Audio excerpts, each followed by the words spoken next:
mai phai ang sawano mai kuni wai sakiye am tunai se o puisa ta beralam ki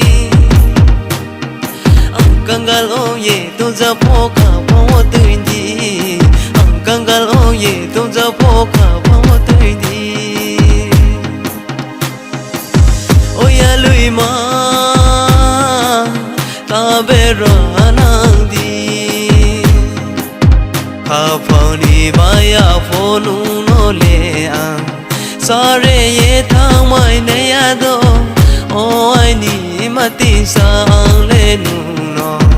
yak si byao bu ku to la o wai sa ye yau gra byao bai bu bo pro ye tui nai se ham yo mo lom ye bel so ang le bin so mul groi no mano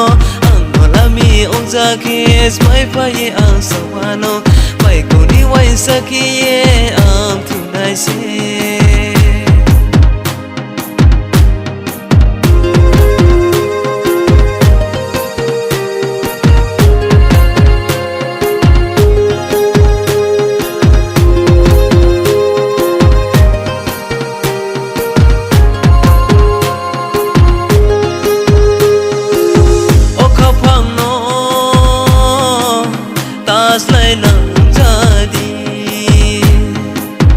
sau ni mam la no nai no ya ke ye bus kang bai de hi nai hanu o ai ni ya lui manu pho ang no ka phang ni ma ya no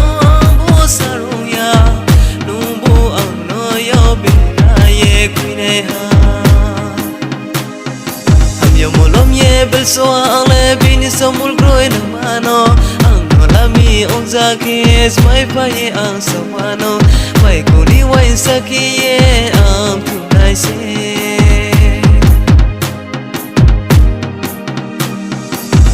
uri ba de sau ku sau rom ma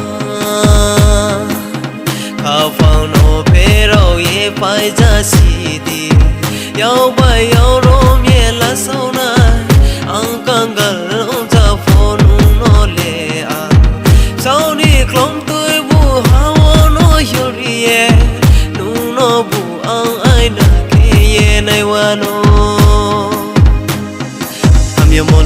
bel so ang le bin so mul groi na mano ang la mi on za kes mai pa ye ang sawano